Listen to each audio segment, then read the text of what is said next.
വീണ്ടും ഒരു ഷിംജിത എഫക്റ്റ് ഉണ്ടായേക്കാണ് സുഹൃത്തുക്കളെ. അന്ന് ഷിംജിത ആണെങ്കിൽ ഇന്ന് ഫസ്മീന സക്കീർ ആണെന്ന് മാത്രം. ഷിംജിത അന്ന് റീച്ചിനും ഫേമിനും വേണ്ടി ഇറക്കിയ അതേ തറവേല തന്നെയാണ് ഇവിടെ ഫസ്മീന സക്കീറും ഇറക്കിയത്. ഇവിടെ ആരായത് ഒരു പാവം ഓട്ടോ ഡ്രൈവർ.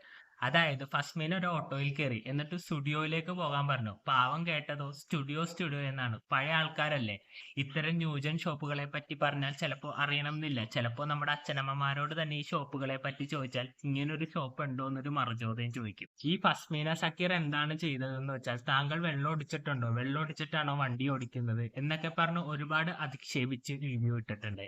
എന്തായാലും നമുക്ക് ആ വീഡിയോ ഒന്ന് കണ്ടിട്ട് ബാക്കി കാര്യങ്ങൾ പങ്കുവയ്ക്കാം. വെള്ളം അടിച്ചിട്ട് ബാക്കി ഇരിക്കുന്ന ആൾക്കാർ എന്തിനു പറ്റിയാലും ചെയ്യും. ഫുഡ് കഴിക്കാൻ വേണ്ടി സ്ഥലം പറഞ്ഞു കൊടുത്തു, അതറിയില്ല. അപ്പൊ ഞാൻ പറഞ്ഞു ഓക്കെ സുഡിയോയുടെ അടുത്താണ്. അപ്പൊ അയാൾ എന്റെ അടുത്ത് പറയാം സുഡിയോ ഇവിടെ ഇഷ്ടം പോലെ ഉണ്ട് കൊച്ചെന്ന് പറഞ്ഞ് എന്റെ അടുത്ത് ചൂടാവുന്നു.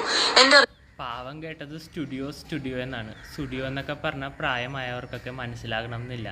അത് നമ്മൾ വേണം മനസ്സിലാക്കി അവർക്ക് തിരുത്തി കൊടുക്കാൻ. നിനക്ക് അല്പമെങ്കിലും ബുദ്ധി ഉണ്ടായെങ്കിൽ മന്ദബുദ്ധി എന്നെങ്കിലും വിളിക്കായിരുന്നു. അതുമില്ല. എന്തായാലും ബാക്കിയും കൂടി പറ. തൊടുപുഴ ഒറ്റ സ്റ്റുഡിയോ പണിതിട്ടുള്ളൂ. പിന്നെ ഇയാളുടെ ആരെങ്കിലും വകയിൽ പണിത് വെച്ചിട്ടുണ്ടോ എന്ന് എനിക്കറിയത്തില്ല. വെള്ളം അടിക്കുന്നതിന് പ്രശ്നമില്ല, വെള്ളം അടിച്ച് വീട്ടിൽ പോയിരിക്കാം. വെള്ളം അടിച്ച് എന്തിനാ ബാർ പിന്നെ എന്തിനാ പണിത് വെച്ചേക്കണ, കാണാനാ? ഓട്ടോ ഓടിച്ച് നടക്കുന്നത് എനിക്കറിയത്തില്ല. അതുകൊണ്ട് ഇയാളുടെ ലൈസൻസ് തന്നെ കട്ട് ചെയ്യണമെന്ന് എനിക്ക് പറയാനുള്ളത്. കാരണം നീ പറയുമ്പോ തന്നെ ഇപ്പൊ ലൈസൻസ് കട്ട് ചെയ്യാൻ പോണേണ്. എന്തായാലും ഇതിന്റെ സത്യാവസ്ഥ പുറത്തു വരും. അത്രയും പ്രൗഡായിട്ടാണ് ആള് പറയുന്നത് വെള്ളം അടിച്ചിട്ടുണ്ടെന്ന് ആന്ന് പറഞ്ഞ് വണ്ടി ഓടിക്കാൻ നിൽക്കുന്നത്. സ്റ്റിയറിംഗ് ഇപ്പൊ ആളുടെ കയ്യിൽ നിന്ന് വീഴൂന്നുള്ള രീതിയിലാണ് നിൽക്കുന്നത്.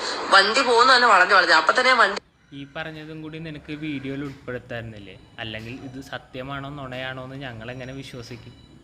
നിർത്തുന്നു പറഞ്ഞ് വണ്ടിയിൽ നിന്ന് ഇറങ്ങി. അപ്പൊ അയാൾ പറയാം ഇല്ല കയറുന്നു. ഞാൻ വണ്ടി കയറിയില്ലേ. അപ്പൊ തന്നെ ഈ വീഡിയോ എടുത്തു അവസാനിപ്പിച്ചു. ആളുടെ നമ്പർ പ്ലേറ്റ് ഞാൻ എടുത്തിട്ടുണ്ട്. അപ്പൊ പറ്റുവാണെങ്കിൽ MVD അല്ലെ പോലീസ് കാണുവാണെങ്കിൽ ആളുടെ ലൈസൻസ് തന്നെ കട്ട് ചെയ്യണം എന്ന് എനിക്ക് പറയാനുള്ളൂ. പിന്നെ ആൾ പറഞ്ഞ ഓരോ മോഡലിന് ഞാൻ ഇവിടെ ഓടിക്കുന്നില്ല. KL 38 പിന്നെ നിന്റെ കേട്ടില്ലേ? ചുരുക്കി പറഞ്ഞ ഓട്ടോക്കാരന്റെ കഞ്ഞിയിൽ പാറ്റിയിടുന്ന പ്രവൃത്തിയാണ് ഫസ്മിന ചെയ്തത്. ഫസ്മിന പറഞ്ഞ കാര്യം 100% സത്യമാണെങ്കിൽ പ്രൊഫൈലിൽ നിന്ന് വീഡിയോ ഡിലീറ്റ് ചെയ്യേണ്ട യാതൊരു കാര്യവുമില്ല. അപ്പൊ തന്നെ നമുക്ക് മനസ്സിലാക്കാം എന്തോ ഉടായിപ്പുണ്ടെന്ന്. ഇനി വേണമെങ്കിൽ കുറച്ച് കഴിയുമ്പോൾ വേറൊരു ന്യായീകരണമായിട്ട് വരും. ഇനി ഞാൻ കാരണം ഓട്ടോക്കാരന്റെ ജീവിതം തകരണ്ടല്ലോ എന്ന് വെച്ചാണ് വീഡിയോ ഡിലീറ്റ് ചെയ്തതെന്നൊക്കെ പറയും. ആര് കണ്ട് പറയൂല എന്ന്. എന്തായാലും ഇതിനെതിരെ നമ്മുടെ ഓട്ടോ ഡ്രൈവർ പ്രതികരിച്ച് രംഗത്ത് വന്നിട്ടുണ്ട്. പുള്ളിക്കാരന്റെ വീഡിയോ കൂടി കണ്ടിട്ട് ബാക്കി കാര്യങ്ങൾ പങ്കുവയ്ക്കാം. ഓടിക്കാൻ നടക്കുമ്പോൾ ആൾക്കാർ എന്നെ ഓട്ടം വിളിക്കുന്നില്ല, ഇങ്ങനെയൊക്കെയുള്ള കാര്യങ്ങളാണ് ഇപ്പൊ വന്നേക്കുന്നത്. ഞാൻ എന്നാ ചെയ്യണേ? പിന്നെ എന്റെ വണ്ടിയിൽ രണ്ടുപേരും ഒന്ന് കയറി. അവരാ വണ്ടിയിൽ കയറിയപ്പോ അവരൊരു സ്റ്റുഡിയോയുടെ കാര്യം പറഞ്ഞു, എനിക്കറിയത്തില്ല. ഒരു ഹോട്ടലിന്റെ കാര്യം പറഞ്ഞു, എനിക്കറിയത്തില്ല. ഞാൻ അറിയാണ്ട് ഞാൻ അവരോട് പറഞ്ഞു, അപ്പൊ നിങ്ങൾ ഒരു പണി ചെയ്ത് അറിയാമെങ്കിൽ നിങ്ങൾ കാണിച്ചു തന്നാൽ മതി എന്ന് പറഞ്ഞു.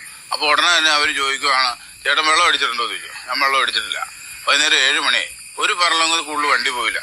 അതിപ്പുറം വണ്ടി ഇവിടെ നിർത്തുകയും ചെയ്തു. ഞാൻ ഈ ഓട്ടോറിക്ഷ ഓടിച്ചാണ് ജീവിക്കുന്നത്. അപ്പോൾ ആരെങ്കിലും കണ്ടാൽ കയറി കഴിഞ്ഞാൽ അങ്ങോട്ടും ഇങ്ങോട്ടും ഒക്കെ കൊണ്ടുവിടാറുണ്ട്. പ്ലാന്റേഷൻ കിടന്നാണ് ഞാൻ ഓടുന്നത്. അപ്പം ഇങ്ങനെ ഒരു വയറിൽ വന്നു കഴിഞ്ഞപ്പോഴത്തേനും ഈ കണ്ട നാട്ടിലുള്ള ആൾക്കാർ മുഴുവൻ അത് കണ്ടു. എന്തോരം ആൾക്കാരുണ്ട്. എന്നെ ഓട്ടം വിളിക്കുന്നില്ല. ഞാനിത് കടം എടുത്ത് വെച്ചോണ്ട വണ്ടിയാണ്. എന്നാ ചെയ്യണേ? എനിക്ക് ബുദ്ധിമുട്ടുണ്ട്. പിള്ളേരറിഞ്ഞു. കേട്ടില്ലേ? വളരെ ദയനീയമാണ് ഓട്ടോക്കാരന്റെ അവസ്ഥ. ഫസ്മിന ഇങ്ങനെ ഒരു വീഡിയോ പുറത്തിറക്കിയത് കാരണം അദ്ദേഹത്തിന് ജീവിക്കാൻ പറ്റുന്നില്ല. പ്രത്യേകിച്ച് നിങ്ങൾക്കറിയാലോ, സോഷ്യൽ മീഡിയയിൽ ഒരു പെൺകുട്ടി ഇങ്ങനെ ഒരു വീഡിയോ ആയിട്ട് വന്നാൽ ഒരു വിഭാഗം ജനങ്ങളെങ്കിലും അത് സത്യമാണെന്ന് വിശ്വസിക്കും. ഷിംജിത ചെയ്ത അതേ പ്രവൃത്തി തന്നെയാണ് ഇവിടെ ഫസ്മിനയും ചെയ്തത്. എനിക്ക് ചോദിക്കാനുള്ളത് ഫസ്മിനോടാണ്. നിനക്ക് ഇങ്ങനെ ഒരാളുടെ ജീവിതം തകർത്തിട്ട് എന്ത് സുഖമാണ് ലഭിക്കുന്നത്? നിനക്ക് ചിലപ്പോൾ ഇട്ടുമൂടാവുന്ന കാശുണ്ടാവും, പക്ഷെ എല്ലാവരും അങ്ങനെയല്ല. ഈ പാവം ഓട്ടോ ഡ്രൈവറൊക്കെ അന്നന്നോടി ഉപജീവനം പോറ്റുന്നവരാണ്. ദയവ് ചെയ്ത് അവരെ ഉപദ്രവിക്കല്ലേ. അവരുടെ കഞ്ഞിയിൽ പാറ്റിയിടല്ലേ. ഇതാണ് എനിക്ക് നിന്നോട് പറയാനുള്ളത്. എന്തായാലും ഫസ്മിനയുടെ ഈ നാറിയ പ്രവൃത്തി കണ്ടിട്ട് നിങ്ങൾക്ക് എന്ത് തോന്നുന്നു താഴെ കമന്റ് ബോക്സിലൂടെ രേഖപ്പെടുത്താം. അടുത്തൊരു വീഡിയോ കാണുന്നവരെ ബൈ ബൈ.